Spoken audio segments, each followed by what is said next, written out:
Hello from Backi Gracac in Vojvodina, the former name Philippova, the home of my mother, where my mother was born. And she was a Danube Swabian. German settlers settled here this village in the year 1763, and they lived here for a couple of generations. And in this trip,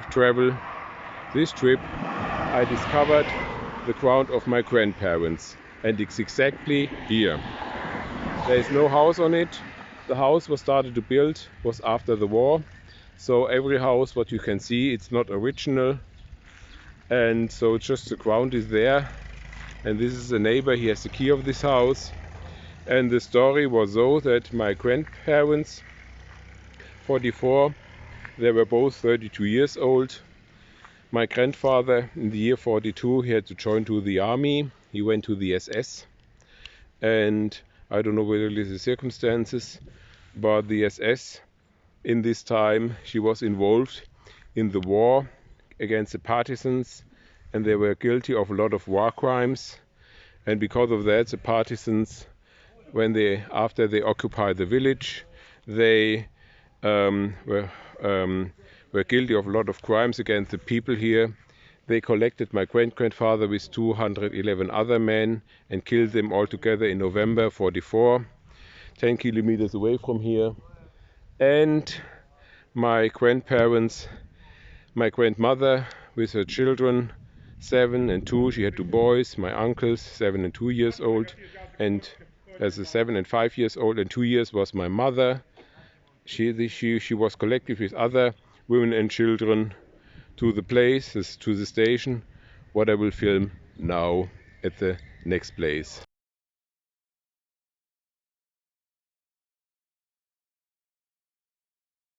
Backi Gracac Part 2.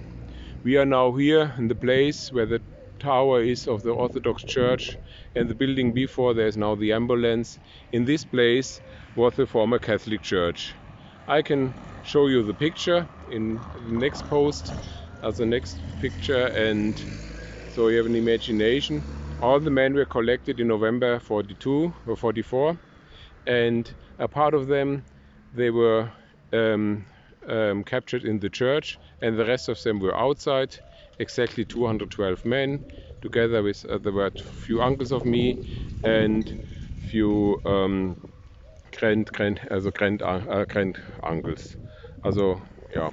And they had to walk all this way, 10, 12, 15 kilometers, this street along to a mass tomb where they were buried. This is part 2, and the rest in the next video.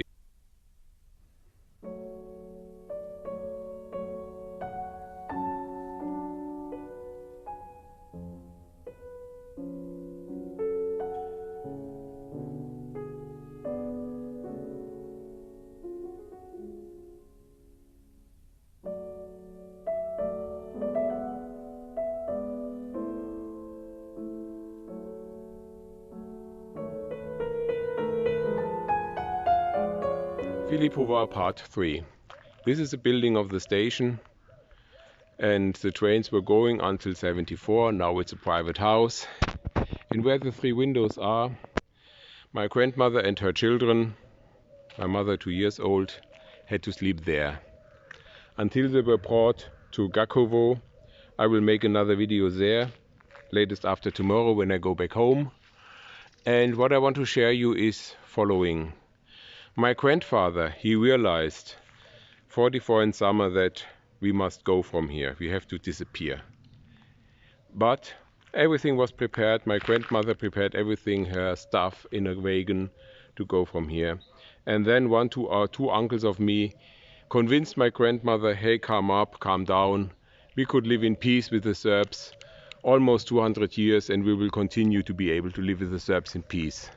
Come on and calm down and stay here. It's our home. And the uncles convinced her. And finally the uncles who convinced her, they were killed 10, 12 kilometers away from here with the other 212 men.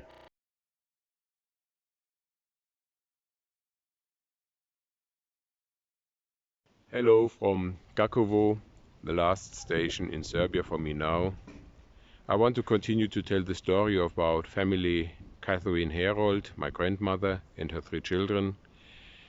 She was brought here from the 50 kilometers away, Philippova, the village where she was born, was with the children, and they came here into a house. I showed you the pictures, and so I don't want to move so much. Here was a place to make milk where the storks are, and there behind the trees there is the house, and here where my car is, behind the blue car, there was a station of the partisans. My uncle told me about this time that they had so little food that they were starving of hunger, and it was a purpose that the people will die of hunger in this time.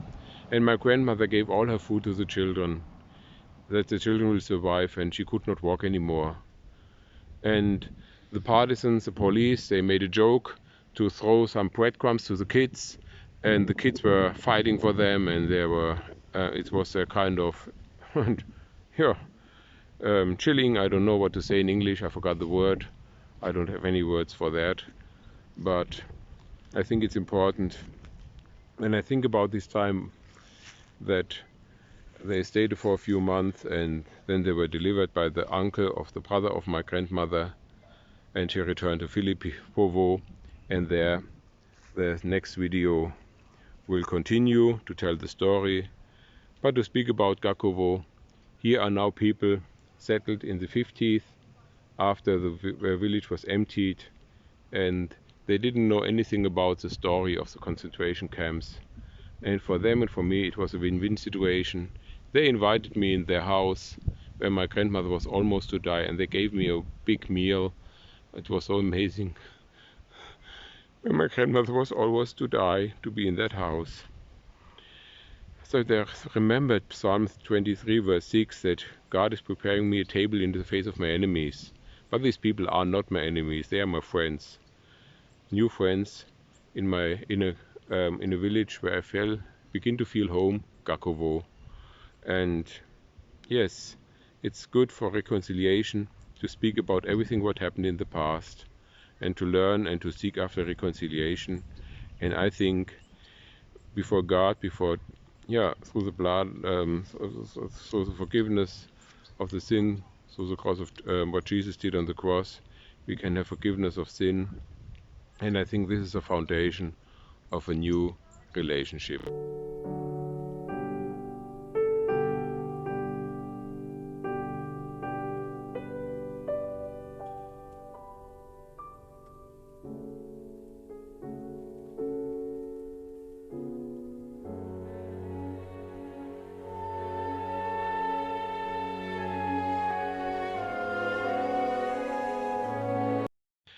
Finally, after the delivery from Gakovo, the family of my grandparents found a place to stay here for the next 7 years from 46. And in this, on the right hand side where the 2 windows are, there lived my grandmother with her 3 children. And on this place there lived my uncle with his wife and his mother-in-law. My uncles, they grew up, also my mom. Upstairs, my uncle has his store, and there was a butchery. My uncle was as well butcher. They were slaughtering calves, and then they stayed here. They had their children adventure until 53, when they emigrated finally to Germany. And that's the story of my family. From Gakovo I will make another video after tomorrow.